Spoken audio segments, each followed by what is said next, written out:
who doesn't need any improving down the steep slopes is Gracie Hemstreet. I actually just want to start there. I'm actually Yeah, had to rewatch that race. I was blown away at the sheer just by bike handling skills, the lack of regard for her own safety down the bottom, over jumping most of those drop jump things that you're going far too fast for, and then the little sneaky pedal strokes out of turns in the steeps, aka Greg Minnaar. So someone's been yeah, yeah. coaching her a bit on that.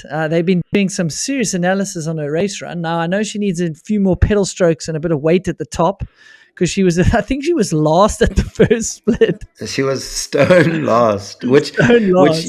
which the good thing is, it's super easy to improve on her first split because that just comes down to Oh yeah, training. yeah. Not that she doesn't train, but you can see Jackson raced this race 2 years ago, and he was severely handicapped by that first split, and he did so much work in the 2 years and the prep for this race and at this race.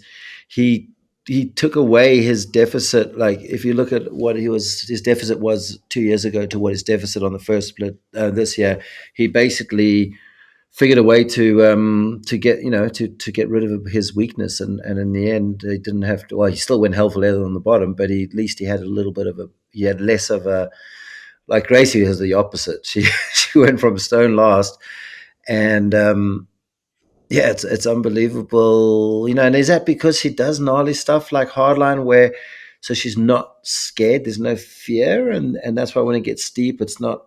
She doesn't see consequence, maybe like the others did, and or is it because she's like BC gets long, hot, dry summers as well, and loose dirt? So maybe there's a lot of things, and definitely the Greg Minnaar. I kind of always wondered, and we chatted amongst ourselves, like how would Greg how evolve into a role like kind of like how Fabian and Steve Pete both have, like those Steve Pete, Fabian, and Greg Minnaar, the three greatest racers of all time, and they all still here at the races, and we're so lucky to have all three of them, and they all have three very different contrasting styles. And I always wondered, Steve's found, it took him a couple of years, but he's like really doing a good job there, and Fabian, of course, has been doing that for a while. But I always question, like, would Greg really come to the races and put his efforts into someone else? And one of the kind of the coolest things I saw, it was like, it wasn't a cool thing, but I just caught a glimpse of it. And if you watch the live feed, you'll catch it yourself.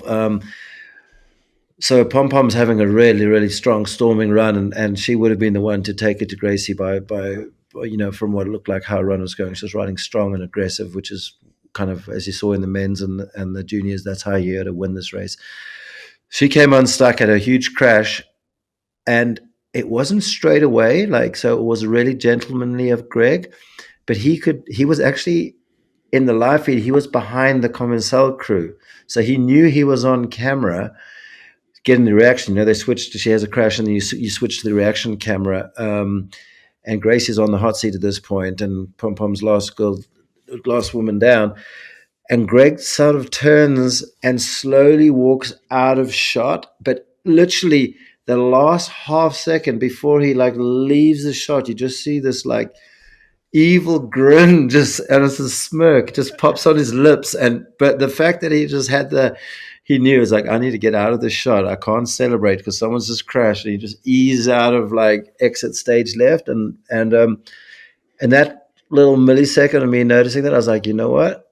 This could be the start of something good for Greg as well. And good to see him giving back and actually giving back, to the women and the juniors, especially, of course, they've definitely got some work to do on the male side of their team, but so does a lot of others. Yeah, I mean, I think we obviously would tease Greg, with being in the limelight for so long, and he's going to miss it. I actually have texted him, but I've been a bit busy to check the response. But I did text Alan to say, incredible run, well done on the hard work, because Alan's a big supporter of the podcast and comes on, and it's awesome to see them do well.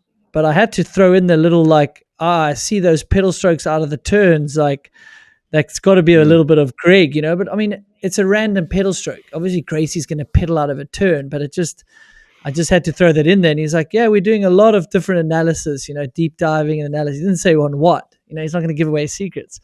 But I could imagine rewatching your race runs with Greg over your shoulder, or Greg watching Mm. the reruns and going, what would he do differently? I mean, if you're a sponge and Greg's giving you that info, that's really awesome. And Gracey can only go upwards on things like you said, the first split. That's going to take time. She's a small rider in stature. She may never be the fastest at the first split, you know. Mm. So there's only so much training you can do, but some riders are really good at that, but they're a little bit bigger. Troy's a unique, gifted rider on that type of terrain, right? So He's just got the legs and he's got the oh, he's got the cadence legs. and So yes, you can build the fitness and the cadence and that BMX background. But you said, oh, what is it? Her fearlessness? I think her talent won that race. I mean, you obviously have to combine fearlessness, but to me, like her talent overrides that. She's just riding on raw talent and aggression.